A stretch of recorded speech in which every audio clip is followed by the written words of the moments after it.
Em nome do Pai, do Filho e do Espírito Santo. Amém. Hoje a gente vai meditar brevemente sobre o capítulo 11, né? O capítulo 11, dentro da minha Bíblia, da versão Ave Maria, ele é titulado o seguinte: Triunfo das Testemunhas de Cristo, e logo depois, a partir do versículo 15, a última trombeta, o fim. A gente vai lendo e tentando comentar sobre a palavra. Foi-me dada uma vara semelhante a uma vara de agrimensor e disseram: levanta-te, mede o templo de Deus e o altar com seus adoradores. O átrio fora do templo, porém, deixa-o de lado, não meças. Foi dado aos gentios que hão de calçar os pés da cidade santa por 42 meses. Então, vou ler só o primeiro versículo 1 e 2, tá? Observa que João, né, na visão dele, foi-lhe dado essa vara de medir, de agrimensor, como diz assim, e ele recebe uma ordem de levantar e medir o templo de Deus. Segundo a gente vai lendo aqui e vendo a questão das notas de rodapé, essa voz, ela é identificada como se fosse o próprio Cristo, olhando para o João e falando para ele medir todo aquele templo, porque aquele templo que se refere, a igreja do Senhor, ele é preservado da destruição desse dia final. Nós estamos falando dos últimos dias, né? Ele é preservado do tempo final. E aí o que acontece? Ele mede, isso aqui é o meu templo e tal, e a minha igreja, ela é preservada no juízo final. Uma outra coisa importante da gente entender sobre o templo, observa que eu estou falando de um templo físico, né? Mas a gente pode também começar a observar o nosso templo espiritual, onde nós somos moradas de Deus, né? Como é que está a morada de Deus hoje? Como é que está o seu coração? Como é que está o meu coração? Ele é digno de estar recebendo o Rei? Como é que está a sua caminhada de conversão? Como é que está a sua dedicação ao Senhor, né? O templo do Senhor, tu és igreja, eu sou igreja. Nós somos templo do Senhor. Aqueles que lutam por Cristo, aqueles que realmente lutam para seguir tudo aquilo que o Senhor fez, aqueles que vivem de fato, não é só lutar, gente, porque eu falo assim, luta porque a gente luta, mas cai, mas assim, realmente renunciar. Porque eu posso estar numa luta, mas não posso estar dando o meu melhor nessa luta, não. Sabe aquelas que você tá numa batalha, que tem uns que estão à frente e tá ali dando tua vida mesmo, dando o melhor de si, porque ou ele dá o melhor de si ou ele morre, e tem aqueles que estão mais lá, sei lá, tá fazendo corpo mole. Então, assim, nessa caminhada, fazer corpo mole, eu tô lutando, mas será que você tá lutando adequadamente? Tá dando o seu melhor? Tá dando o seu tudo pro Senhor? O Senhor, ele não quer uma metade, ele quer o tudo ou nada, né? Ele é 880, né? Mas, versículo 3, mas encobrirei as minhas duas testemunhas vestidas de saco,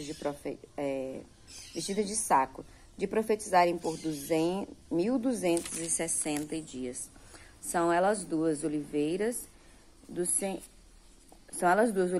os dois candelabros que se mantêm diante do Senhor da terra. Se alguém lhes quiser causar dano, sairá fogo de duas bocas e devorarás os inimigos. Com efeito, se alguém os quiser ferir, cumpre assim que seja morto. Esses homens têm o poder de fechar o céu para que não caia chuva durante os dias de sua profecia. Têm o poder sobre as águas para transformá-las em sangue, de ferir as terras sempre que quiserem, com toda sorte de flagelos.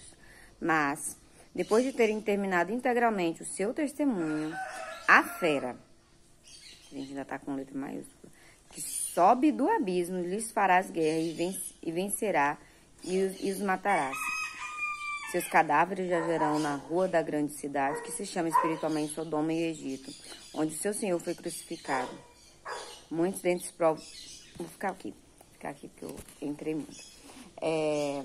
Uma das coisas que a gente pode observar em relação essas duas testemunhas de panos de saco, né? Essa vestimenta, ela simboliza a lamentação, a angústia, tudo que é o oposto da alegria. Tá? Às vezes até mesmo um arrependimento, não sei, né? A pessoa tá arrependida, mas chegou o fim dos tempos.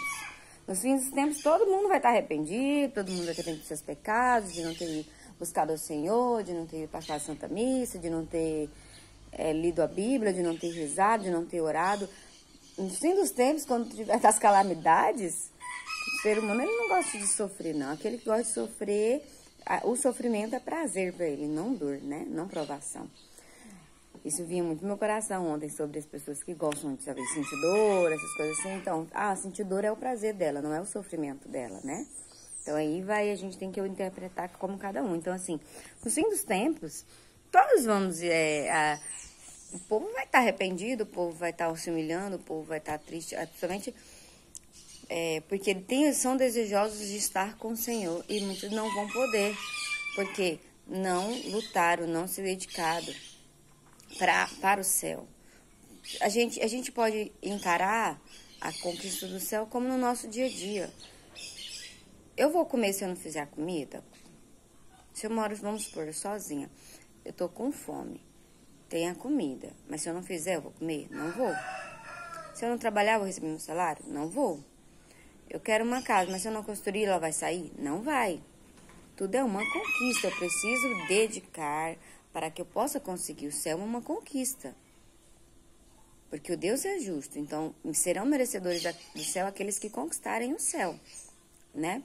Então observa que Deus, ele é o seguinte, a gente entende assim a palavra do Senhor, a gente vai continuar lendo e vocês vão ver que se comprova uma proteção divina. O Senhor continua protegendo o seu povo, né? O povo é protegido, mas não totalmente. Então assim, as coisas ruins podem acontecer, as provações estão acontecendo. Você pode observar aqui que essas testemunhas têm o poder de derramar todo o flagelo e tudo mais. O povo vai sofrer. Nós vamos sofrer perseguições, nós vamos sofrer com as provações. Nós podemos estar sofrendo com as provações. Eu tenho aqui uma companheira. Com as provações. Mas o Senhor nos protege. Destruir não vai. E todos os perseguidores, todos aqueles que se deixam ser dominados por esta fera, né? Que se deixam ser seduzidos, que não lutam pelo Senhor, vai ter o seu preço, né? Porque o Senhor é justo. Observa que chega o momento da própria fera vir e destruir, né? E destruir e tudo mais. Quando a fera sobe do abismo, fará guerra e vencerá e os matarás, né? Seus cadáveres jazerão na rua, na grande cidade, que se chama espiritualmente Sodoma do Egito, onde seu Senhor foi crucificado. Muitos dentre os povos, tribos e línguas, nações, virão para vencê-los por 3 dias e meio. Não permitirão que sejam sepultados. Isso é muito legal. Lá no versículo, a gente leu na rodapé, a preponderância aparente dos ímpios é limitada. Podem fazer o mal, mas não pode destruir aqueles que são do Senhor. Outra questão é essa questão do tempo. A duração a aprovação, ela acaba. Ela não é infinita, né? Tem um tempo. Então, assim, o inimigo está provando, a gente está passando por dificuldade, alguma questão assim, mas ela passa, né? Observa que é colocado o 3 anos e meio. 3 anos e meio que ele coloca, que é a metade de 7. 7 simboliza, na palavra de Deus, a perfeição, né? A perfeição. 3,5 ele não atinge a perfeição. Ele é uma obra inacabada, ela não atinge a perfeição. Então, a perseguição, os males, todas as barreiras, eles não concluem, eles não vão destruir os filhos do Senhor. Eles vão sofrer, eles vão ser humilhados, eles vão passar, como hoje o povo diz, comer o pão que o diabo amassou. Mas não vai ser destruído, porque o Senhor protege, há uma proteção divina do Senhor em favor do seu povo, né? Então, assim, mas depois de 3 dias e meio, versículo 11. Mas depois de 3 dias e meio, um sopro de vida vindo de Deus os penetrou. Puseram-se de pé e grande terror caiu sobre aqueles que ouviam. Ouviram uma forte voz do céu que dizia: subi aqui, subir então para o céu uma nuvem, enquanto seus inimigos olhavam. Naquela mesma hora produziu um grande terremoto, caiu a 10ª parte da cidade e pereceram no terremoto 7.000 pessoas. As demais, aterrorizadas, deram glórias a Deus do céu. Observe-se que aqui vai começar a falar realmente daquele momento em que os justos são elevados. O Senhor chama o teu povo, e o teu povo escuta e segue o seu Senhor. Aqueles que não ouviram a voz do Senhor, que não faz parte do povo do Senhor, eles perecem mais uma vez aqui, né? Ele mostra como perecerá dessa forma.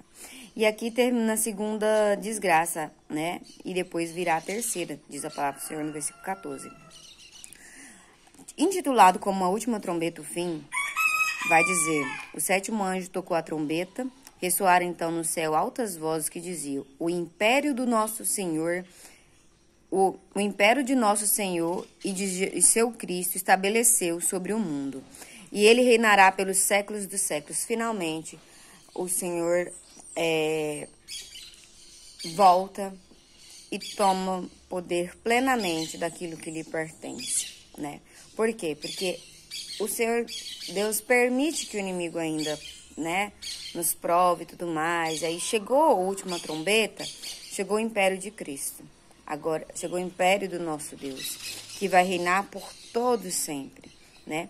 Os 24 anciãos que se assentam nos seus tronos diante de Deus prostraram-se de rosto na terra e adoraram a Deus novamente, dizendo: graças te damos, Senhor Deus, dominador, que és e que era, porque assumiste a plenitude do teu poder real, né?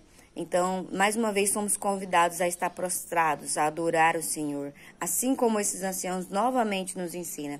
Chegou no momento do tempo final, né?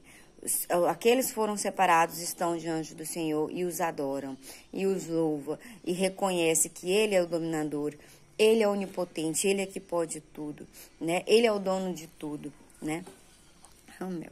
Irritaram-se os pagãos, mas eis que sobreveio a tua ira e o tempo de julgar os mortos, de dar recompensa dos teus servos, aos profetas, aos santos, aos que temem o teu nome, pequenos e grandes, e de exterminar os que corromperam a terra. Abriu-se o templo de Deus no céu e apareceu no seu templo a arca do seu testamento. Houve relâmpagos, vozes, trovões, terremotos e forte saraiva. Então, observa, é relatado a glória do Senhor. O Senhor que veio para resgatar os seus santos, os seus profetas, aqueles que realmente dedicaram a vida para o Senhor. E essa palavra que acabou de vir sair da minha boca, dedicar a vida ao Senhor, né? Aqui termina o capítulo 11. Como está a sua dedicação ao Senhor? Eis que foi anunciado o fim. Eis que foi anunciado o início. O fim da dor. O fim da perseguição. Perseguição contra os cristãos. Quando eu falo cristão, é aquele que verdadeiramente valoriza, aquele que realmente vive essa nomenclatura cristã. Eu sou de Cristo. Eu estou disposto a sofrer por quê? Por Cristo. Eu estou disposto a morrer por Cristo.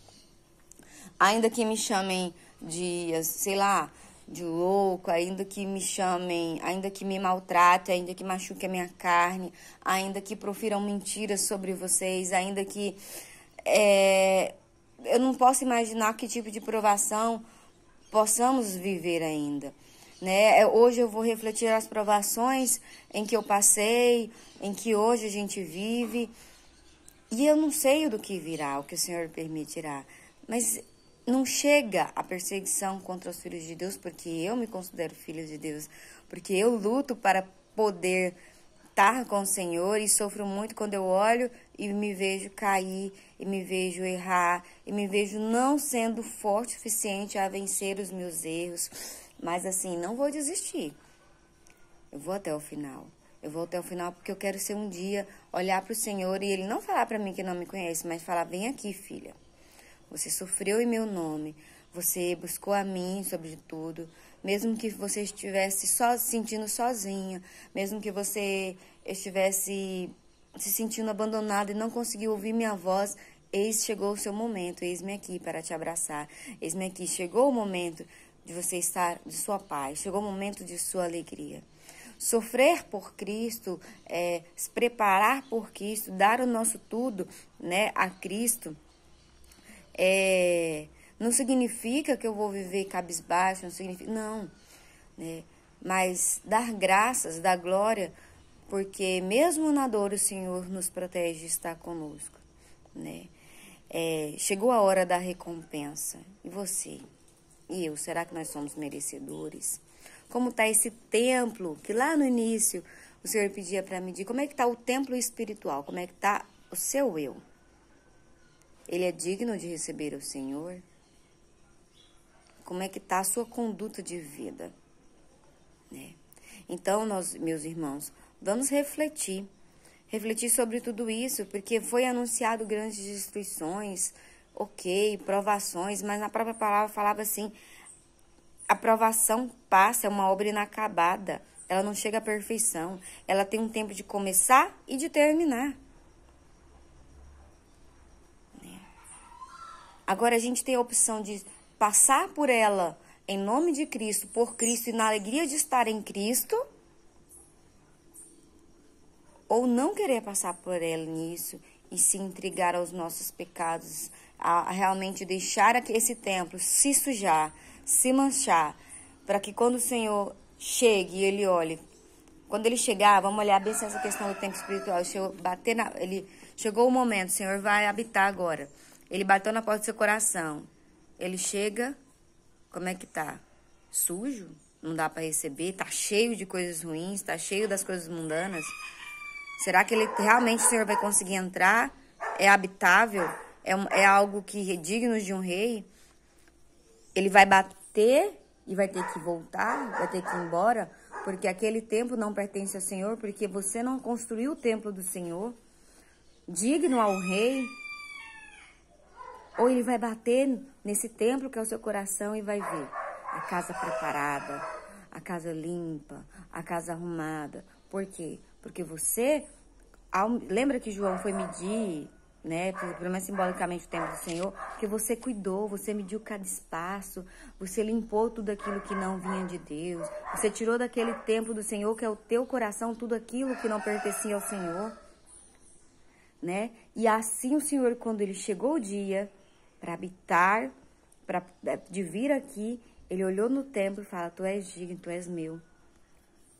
Você arrumou, você preparou a morada que é minha, né? Nós estamos falando apenas do templo, a igreja do Senhor, aquela que ele fundou, aquele que ele deixou para nós. Mas nós estamos falando do nosso coração, da nossa conduta, da nossa maneira de ser. Então, meus irmãos, que a gente fique, né? Chegou o momento. O Senhor aqui, nesse capítulo 11, chegou o momento em que o Senhor separa os maus dos bons, né? Vamos sonhar, vamos desejar, vamos buscar estar diante do Senhor, assim como eles anciãos prostrados, adorando, louvando a Deus, porque Ele é o Deus do universo, Ele é que o pode tudo. Amém? Do Pai, do Filho e do Espírito Santo. Amém.